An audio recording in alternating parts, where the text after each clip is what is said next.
In this short video, I'm going to talk to you about creating a class in Peergrade. So once I've made an account, I'm going to come to this create a class page.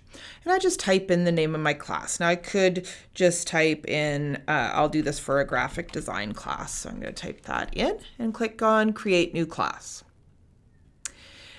And then it's going to tell me that I have no assignments in that class yet. So I'm going to go ahead and create an assignment.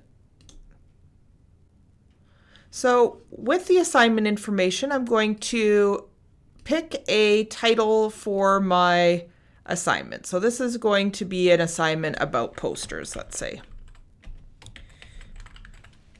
And then I could put my whole description for my assignment. So for the sake of this video, I'm going to just write something short here. So I'll say in this assignment, create an 8.5 by 11-inch poster about a social activism issue. And then I would go on to type all of the content for that assignment there. The other option is to simply drag and drop a file. So if you've written all your assessment criteria out in a Word doc or something, then you could just click and upload the file there. So then I'm going to hit next, and then it's asking what do I want that rubric to look like. So I can either choose something from the rubric library. So these are just ones that Peergrade has in the bank for you to choose from. So, if it was a academic writing, there's a rubric already there. If it was for whatever, just a general writing or a creative writing, there's all different kinds of rubrics there. But there are only so many. What I've done, and I've made some suggestions in the pages of the website, is set up my own rubric. And I usually base these off of the assessment rubric as well, but keeping them a bit more general than that. So, mention something that your classmate did well, but then you might want to tie it to something in the assignment. So maybe it's like thinking about the concept of the poster. Mention something that your classmate did well, etc. So you can create new sections, you can add specific rubric criteria, and you can go back in and edit this later as well. So I'm going to just hit next here, and then you can select a template. So there's a few different ways that these work. You can either do a live session where it's all the peer assessment and feedback is all happening simultaneously, or you can do it more like homework, and that's more like what I've suggested in the pages of the website.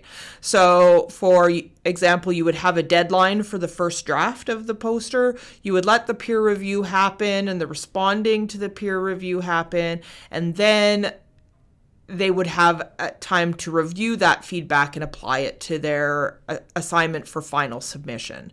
So I would select that homework one. And then I need to set up some times to go along with that. So you can say the submission period begins, say, on this date at this time. And when does it end? Maybe you want to have that submission period open for a few days, or maybe it is simply for 2 days, let's say, or overnight. Then you can add when does the review period begin, and it does need to, for this type of homework assignment, it does need to be after the submission period ends. So it could start, at the same time, or maybe I want it to start the next day or something. I'm going to have it start right after, and then they're going to have like 2 days to write in their feedback, or maybe 3, and then it closes. So now I've got, here is the window of time that they can submit, and here is the window of time that they can add in peer reviews. So once I've set up all those times, then I just hit create assignment at the bottom of the window. And it goes in and creates that assignment.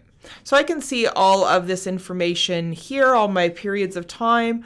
I can see as students are submitting, I can see a little chart here of the analytics of those submission. I can see who, at a glance, if all of the students have given feedback or not. And I can go in and check some of those data as well. And then I can also go in and see all of the results, so all of the feedback the students are giving each other.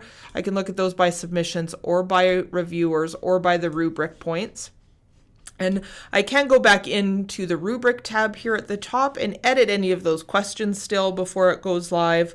I can look at if anyone has submitted late assignments. And then I have some general settings for that assignment in particular. So again, I could go in and edit those, the description for the assignment or anything like that.